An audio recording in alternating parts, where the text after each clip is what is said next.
धर्म प्रेमी सज्जनों तथा विश्ववासियों,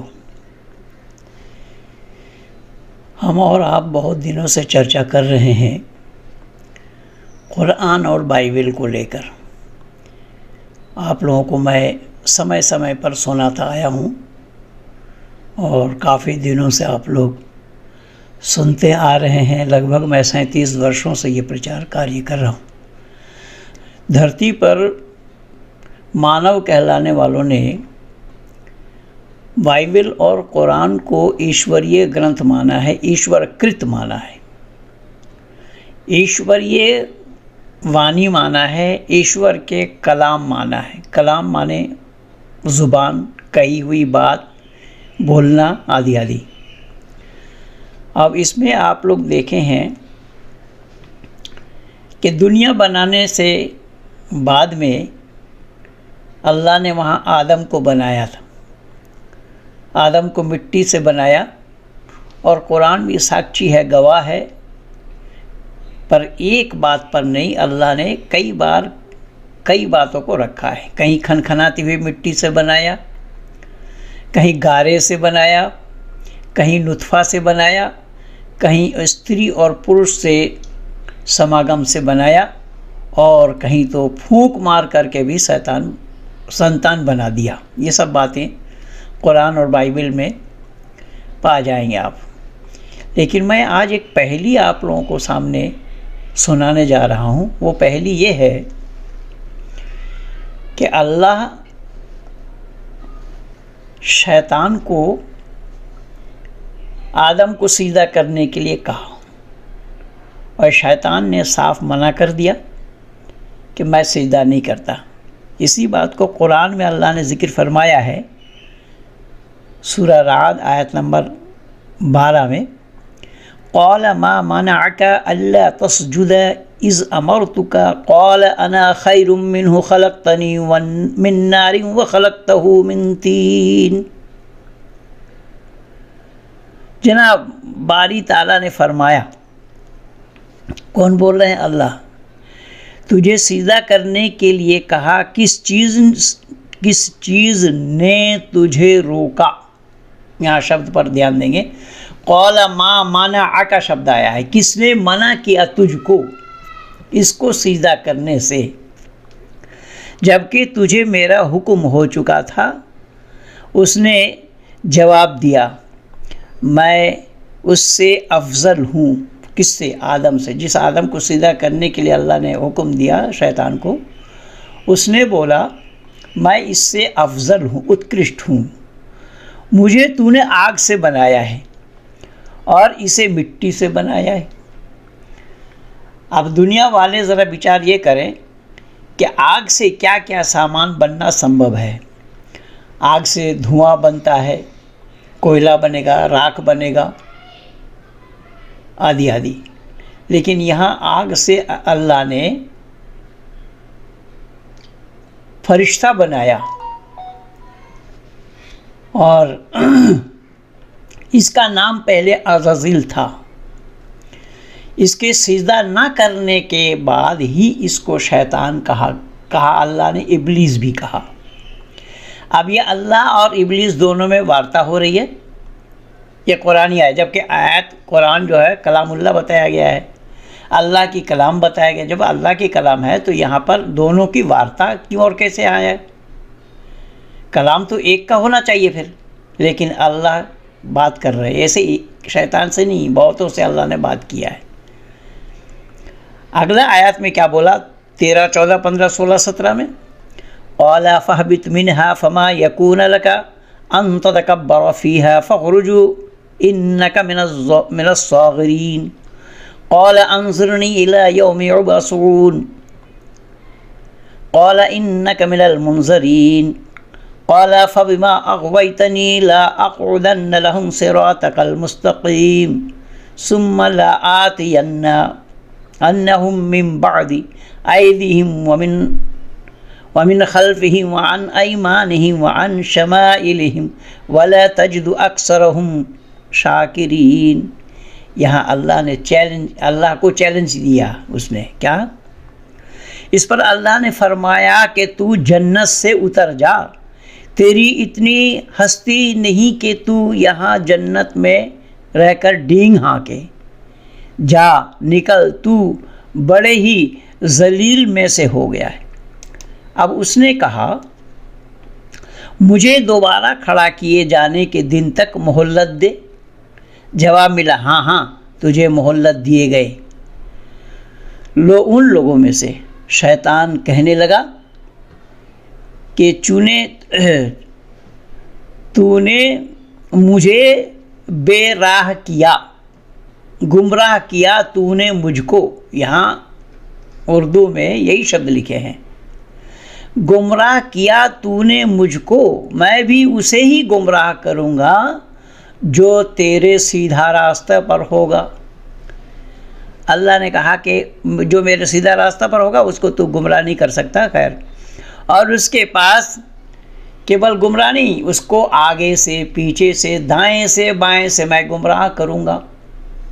और उसमें देखेगा क्या कि अक्सर लोग नाशुक्रा हैं, तेरे अनुगत तो स्वीकार नहीं करेंगे।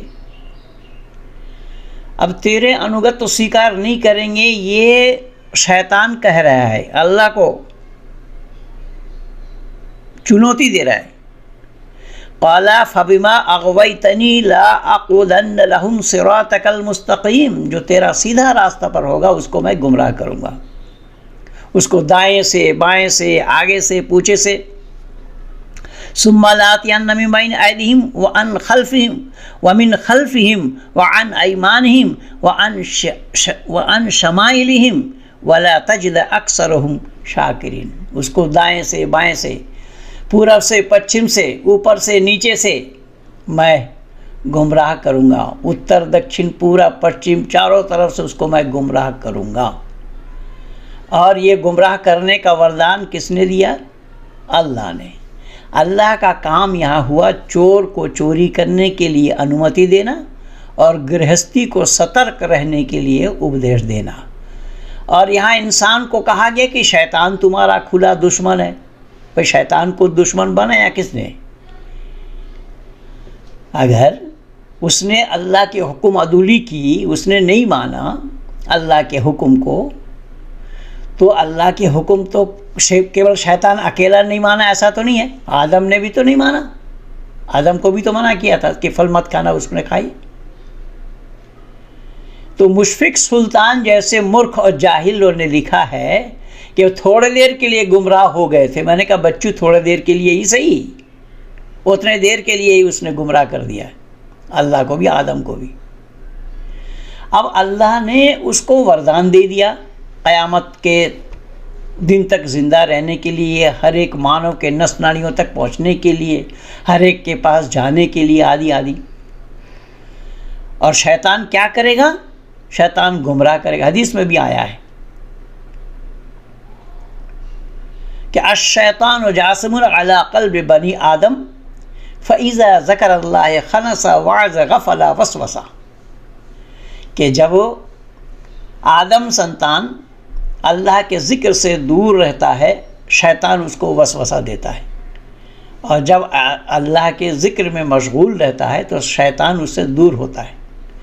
अब बात यहाँ है, बात कहाँ है, क्या है कि उस शैतान को अल्लाह ने वितरित किया, दंड दिया, और वही अल्लाह उसको आबिद, जाहिद, शाकिर, सालेह, खाशे, नामालूम कितने नामों से उपाधि दी। इसके बावजूद भी अल्लाह ने उसे शैतान करार दे दिया। और इधर ये लोग डींग हाँक रहे हैं। संपूर्ण कुरान में अल्लाह ने यही डींग हाँका है, ईमान ले आओ, ईमान ले आओ, अल्लाह से डरो, उस यौम बरज़ख से डरो, क़यामत के दिन के लिए डरो, दोज़ख के लिए डरो। ये इंसान को बताया जा रहा है। और उस शैतान को सब कुछ बताने के बावजूद भी उसने अल्लाह के सामने उंगली नचाकर कहा कि मैं गुमराह करूँगा उन लोगों को जो तेरे सीधे सिरातल मुस्तकीम बोला है, जो सीधा रास्ता पर होगा। अब यहाँ अल्लाह और शैतान का खेल चालू हो गया। मानव समाज को गुमराह करने के लिए, यानी मानव को गुमराह करने के लिए शैतान को अल्लाह ने वरदान दे दिया और मुसलमानों से कहा ये तुम्हारा खुला दुश्मन है, क्योंकि अल्लाह का सारा उपदेश मुसलमानों के लिए है, औरों के लिए नहीं, इंसान के लिए नहीं। इसीलिए कुरान को मैं बोल रहा हूँ, कुरान को कलामुल्लाह सिद्ध करना उतना ही कठिन काम है जितना कि अंधकार में प्रकाश को ढूंढना। अल्लाह ने सारा उपदेश तो मुसलमानों को दिया है, ईमान लाने वालों को दिया है, और ईमान लाने के बाद ही ये सारा कुछ जन्नत में जो कुछ सुख सुविधा है वो ईमान लाने के बाद ही मिलना है। अगर आप ईमान नहीं लाए हैं तो जन्नती सुख सुविधा से आपको वंचित रहना पड़ेगा, और खौलते हुए पानी में, खौलते हुए जलती हुई आग में गरम गरम पीप पिलाएंगे अल्लाह। देखिए, यानी मानवता को भी शर्मसार कर दिया अल्लाह ने। मानवता नाम की कोई चीज़ इसमें है या नहीं, ये तो बुद्धिजीवी पढ़े लिखे लोग विचार करेंगे। और बार बार कहा गया अल्लाह से डरो, अल्लाह से डरो, अल्लाह से डरो। अल्लाह खुद कह रहे हैं अल्लाह से डरो। इसीलिए कुरान में हम शब्द आया है, मैं नहीं आया कहीं पर भी। हम अल्लाह से डरो, किसी और अल्लाह को दिखा रहे हैं अल्लाह कि इस अल्लाह से डरो।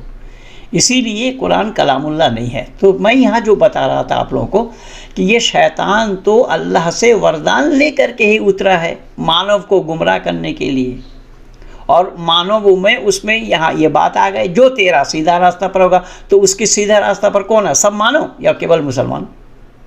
केवल मुसलमान होंगे उसके सीधे रास्ते पर, और उन्हीं मुसलमानों को वो गुमराह करेंगे। अल्लाह ने वरदान दे दिया, तथास्तु बोल दिया। तो गुमराह करने के लिए शैतान को बना लिया, शैतान को भेजा अल्लाह ने, बनाया इसी काम के लिए। इब्लीस नाम तब पड़ा, लेकिन गुमराह करने वाले तो अल्लाह खुद भी हैं। अल्लाह ने कहा मैं जिसको चाहता हूँ हिदायत देता हूँ, जिसको चाहता गुमराह करता हूँ। और ये शैतान की पूरी कहानी लगभग 41 जगह में है। संपूर्ण कुरान में 41 जगह है। सूरह इब्राहिम आयत नंबर 22, सूरह बकर आयत नंबर 275, सूरह यूसुफ आयत नंबर 100, सूरह नूर आयत नंबर 21, सूरह कसस आयत नंबर 15, सूरह अनफाल आयत नंबर 48, सूरह आराफ आयत नंबर 26-27। अभी मैं सुनाया आप लोगों को 14, 15, 16, इसमें और भी है। सूरह आराफ 11 से 27 तक, सूरह निसा आयत नंबर 38। तो 41 जगह में है इसी शैतान की कहानी, शैतान की चर्चा, शैतान की बात। तो अल्लाह ने ही वरदान दिया है शैतान को, और अल्लाह खुद गुमराह करते हैं। जब अल्लाह को खुद को गुमराह करना था या अल्लाह को खुद को गुमराह करना आता है तो शैतान बनाने का क्या काम रह गया था अल्लाह का? यानी जब अल्लाह खुद गुमराह कर सकते हैं लोगों को, फिर शैतान बनाने का क्या काम रह गया था? इसलिए मैं निवेदन कर रहा हूँ कि कुरान को कलामुल्लाह कहना उतना ही कठिन काम है जितना कि अंधकार में प्रकाश को ढूंढना। तो मैं थोड़ा सा विचार आप लोगों के सामने प्रस्तुत किया हूँ कि ये खेल अल्लाह और शैतान का दुनिया में किस तरीके से चल रहा है, और इस खेल का खिलाड़ी अल्लाह खुद है, जो चोर को चोरी करने के लिए बोला और गृहस्थी को सतर्क रहने के लिए कहा, ये अल्लाह है। इसीलिए अल्लाह ने ये भी कहा है वमकरू वमकरल्लाहु वल्लाहु खैरुल माकिरीन। मकर माने धोखा होता है कि मकर करते हो तुम, मैं भी मकर करता हूँ और तुमसे बड़ा मकर करने वाला मैं हूँ, यह अल्लाह खुद फरमा रहे हैं। इसीलिए बंधुओं, मैं यहीं तक अपने को रोक रहा हूँ। ये वीडियो अगर अच्छी लगे तो ज़्यादा से ज़्यादा लाइक करना, शेयर करना, सब्सक्राइब करना और आइकन बेल दबाना न भूलना, जिससे कि हमारा और आपका ये राब्ता कायम रह सके, हम जुड़े रह सकें, हम एक दूसरे के विचारों का आदान प्रदान कर सकें। इन्हीं शब्दों के साथ मैं वाणी को विराम दे रहा हूँ। आप सब लोगों को बहुत बहुत धन्यवाद।